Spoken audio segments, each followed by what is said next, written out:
escaping the heat once again. So last year we went down to Salalah, pretty much this time of year. It's running at about 43, 44 degrees Celsius at the moment. We're going to be heading to Salalah, 12 to 14 hour drive, and go and spend some time in the Kharif season, which is pretty much rainforest, raining every day, drizzle, which is fantastic. 20 degrees Celsius, 19 degrees Celsius. This trip is slightly different this time around. Last time we went down to Salalah, we did a review of the rental trailer. This time round, we have got an Orbit Adventure trailer. We also have a Conqueror trailer with us, and we're going to be reviewing both of these trailers during the trip, both highway and off-road, and we'll be dumping them through the mud, through some river crossings and so on and so forth, and give you feedback. It's a bit unfair to put these two trailers up against each other. The Orbit Adventure trailer is a tiny, compact 4x4 trailer, whereas the Conqueror is a much larger trailer. So what we're trying to achieve here is give you the benefits of both, and obviously there's a massive cost difference between the two of them, as in double the price.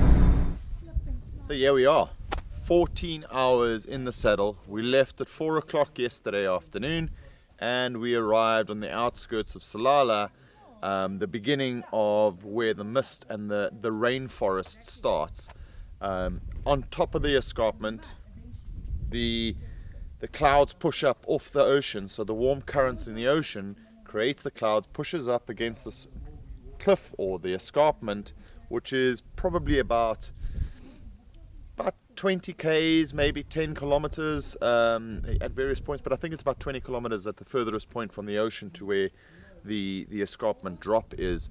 And this is where these clouds get stuck and create 3 to 4 months of the year permanent misty rainy weather like this. And this is what we're chasing. 45 degrees Celsius in Dubai. Kuwait was 62 degrees Celsius 2 weeks ago, or yeah, about 2 weeks ago. And the palm trees in the center of the road actually took a light. I'll see if I can find the clip and add it over here if I can. But this is what we're escaping. So 14 hours drive, absolutely worth it. We're going to have some coffee over here, just a quick snack. We saw this beautiful tree from the side of the road, decided to stop in here, and we've still got about an hour and a half to drive down towards the Yemeni border, where we're going to be setting up camp for possibly 2 to 3 nights, and then from there we're going to work our way north and explore as far as we can get before we have to return. So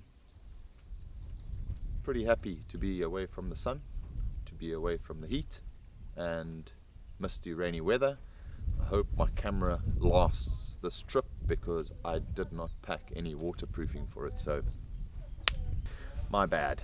So hopefully the gear lasts, hopefully everything works well, and we can give you the footage.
disturbance. Head towards those tracks.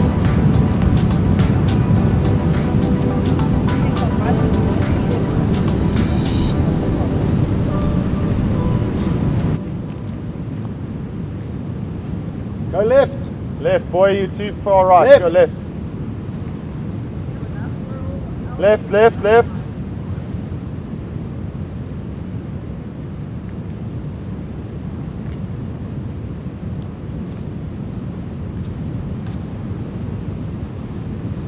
It's okay. Doesn't look as deep as it was last time.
We've been to these waterfalls a number of times in the past visits, but unless you bear grills, I don't think it's possible to get to the top of the waterfall. So having the drone, having technology, we decided to fly the drone and have a look what's above the waterfalls.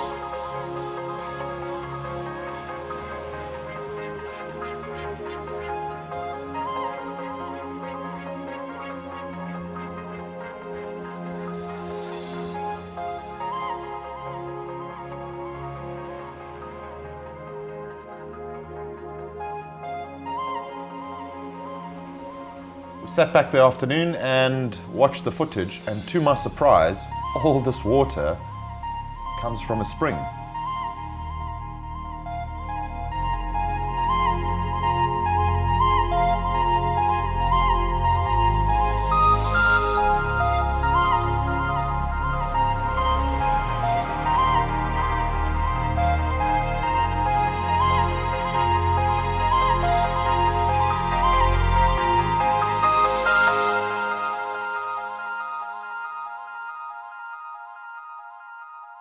Right, so what we got going here? So I've decided to make some dessert, being naughty, with a little sweet tooth. And I've made some chocolate mousse, which I'm trying to be fancy putting it in wine glasses because I don't really have bowls. What am I going to have my wine with tonight? Well, I'm going to have to borrow a champagne glass. Yeah, let's have a look. Oh. Yeah, I'll go and pour some into this now. Spending 3 glorious days on the beach over here with the waterfall in the background, we decided to pack up, the sun was shining, and head up the awesome track and see if we could get some footage. As normally, the footage over here is rainy and it's wet and we can't really film this track. It's unfortunate that the camera does not pick up the gradient over here, but absolutely spectacular drive. And thank you to Adrinet for running up and down the hill to bring this footage to you and enduring the bugs. Thanks, Ant.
morning we left the campsite that we had stayed at for 3 nights down close to the Yemeni border.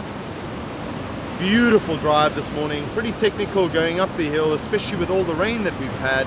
It's been pretty wet for the last 3 days, half a day of sunshine, and we've decided to pack up and head further north where the beaches are more sunny. In the morning you'll have the shade and you'll have, it's pretty overcast, but the sun does peek out, and you have about 2-3 hours of sunshine, and then it all calms down and cools down, and you'll have some wet weather in the afternoon and wet weather in the morning.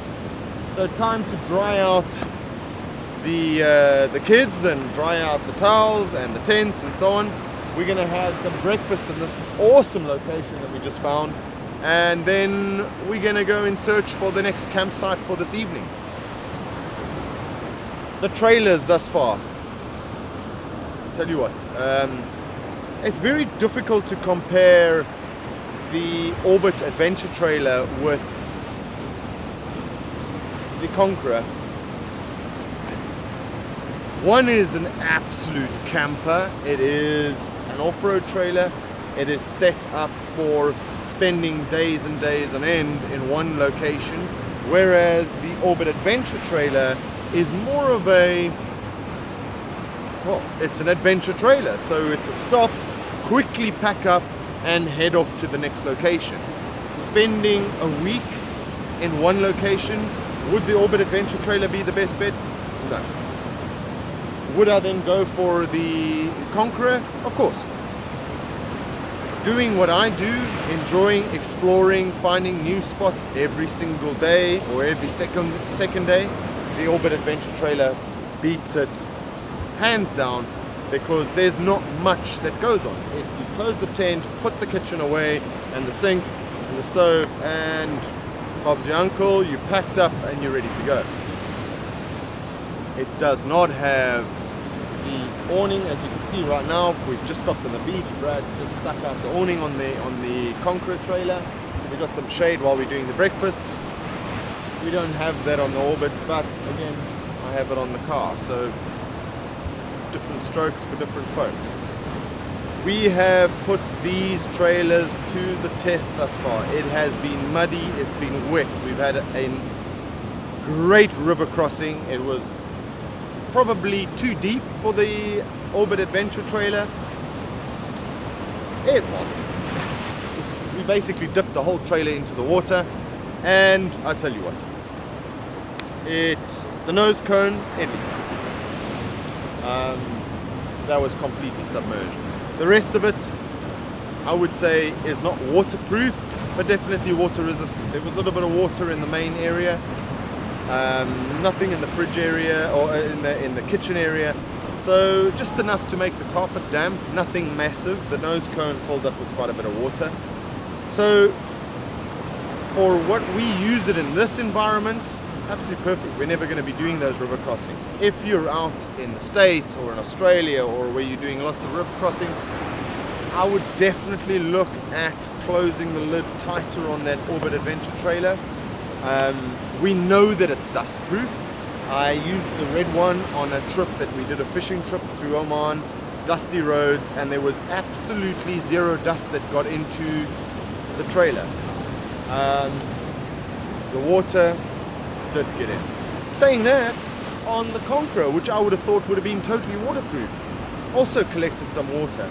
However, we did find that on the rear hatch of the Conqueror, one of the rubber seals it's basically gone. So the glue had come off and it's moved, and that's obviously where it collected the water. Again, not a lot of water at all, and I think if we had sealed that off, or we had realized that that had gone, there probably wouldn't have been any water inside that Conqueror trailer.